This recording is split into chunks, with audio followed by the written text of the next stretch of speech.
Dizem que toda casa antiga tem um ruído próprio. Madeira que estala, janelas que suspiram com o vento, encanamentos que murmuram de madrugada. Mas naquela casa, os sons não vinham de dentro.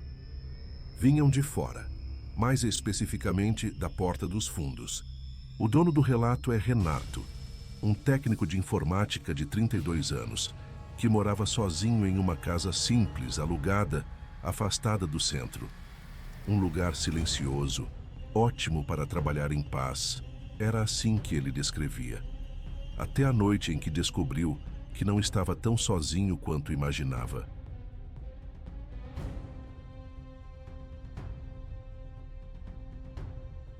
Tudo começou de forma sutil. Uma noite, por volta das 2h40, Renato estava no computador, finalizando um relatório. Foi então que ouviu algo vindo dos fundos da casa. Não era forte, não era urgente. Era como se alguém estivesse testando a madeira da porta. Renato congelou. Aquela porta dava para um corredor estreito, seguido por um quintal pequeno cercado por muro. Ninguém deveria estar ali. Ele pegou o celular, acendeu a lanterna e caminhou até a cozinha. Olhou pela janela, nada. Assumiu que fosse algum animal e voltou a trabalhar. Mas uma hora depois... Dessa vez 3 toques, mais definidos, mais conscientes. Renato levantou novamente, mais irritado do que assustado.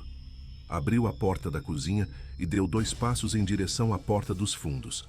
Foi nesse momento que sentiu algo muito claro.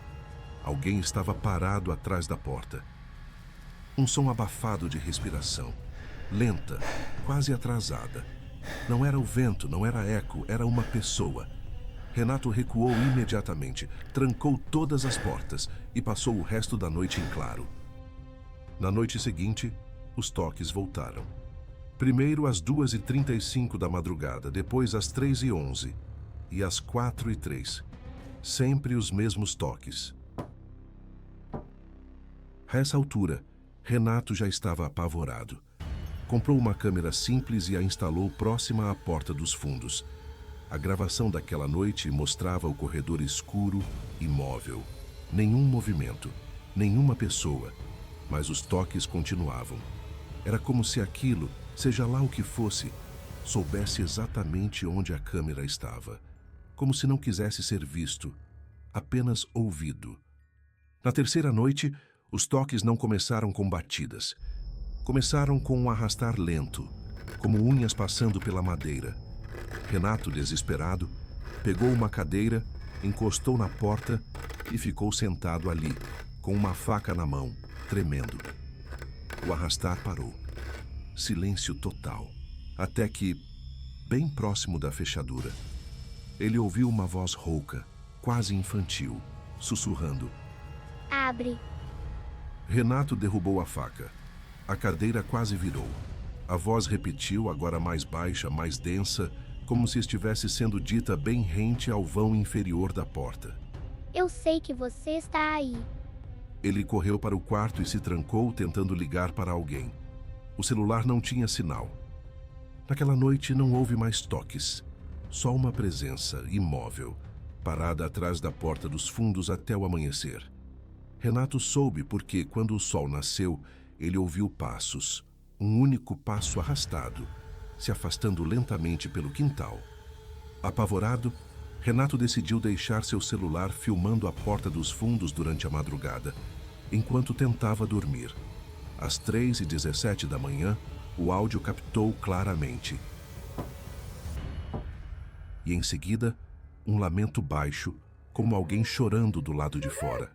Mas a parte mais assustadora veio após o choro. A gravação captou uma sombra fina, como se alguém tivesse se abaixado bem próximo ao vão da porta. E então, a voz. "Você precisa abrir, antes que ele chegue."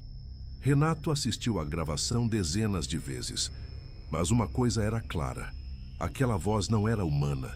Tinha textura demais, como se fosse falada por alguém com múltiplas bocas, tentando imitar a fala humana. Renato decidiu que iria embora na manhã seguinte. Passou o dia arrumando algumas malas. Mas naquela noite, a última que passaria ali, algo diferente aconteceu. Os toques não vieram às 2h37, nem às 3 horas. Eles vieram às 23h55, muito mais cedo, e vieram mais fortes. A porta parecia vibrar. Renato pegou a faca novamente, recuando pela cozinha. O som cessou. Por alguns segundos, nada. Então algo passou pela janela. Não um rosto, não uma pessoa, um olho. Apenas um olho, enorme, escuro, úmido, olhando para dentro da cozinha, no nível da janela, como se a criatura fosse muito mais alta que uma pessoa normal. O olho piscou, e um sorriso que não cabia num rosto humano, se abriu logo abaixo. A voz voltou, mas agora grave, várias camadas juntas. Ele chegou. Renato apagou a luz, se escondeu atrás da mesa e ouviu algo subindo no telhado. Passos pesados, arrastados. E então, diretamente acima dele, 3 batidas. A coisa estava em cima da cozinha. O silêncio durou minutos que pareceram horas, até que, de repente, os passos começaram a se afastar pelo telhado, cada vez mais longe, até desaparecerem. O resto da madrugada foi silencioso. Renato saiu da casa ao amanhecer sem olhar para trás. Devolveu as chaves pelo correio e nunca mais voltou.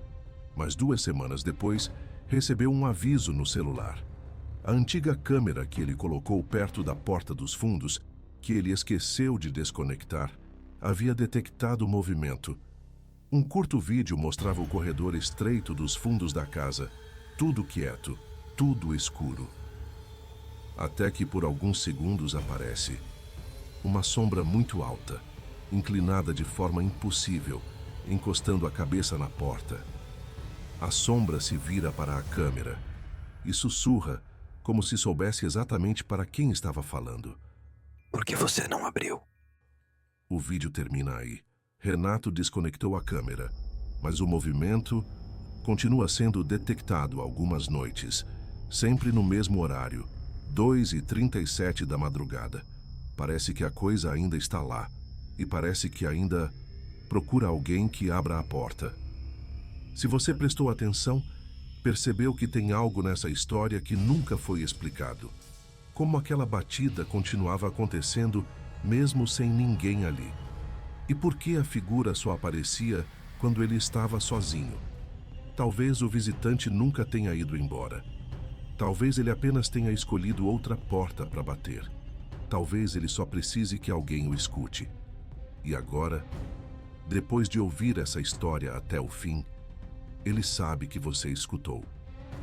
Se essa história te prendeu, te arrepiou ou te fez olhar 2 vezes para trás, então não esquece de apoiar o canal. Isso ajuda demais a manter esse tipo de conteúdo vivo aqui. Deixe o like, se inscreva no canal, ative o sininho para receber as próximas histórias. Comente o que você achou do visitante e da porta dos fundos. Obrigado por assistir até aqui. Nos vemos na próxima história, se você tiver coragem de voltar.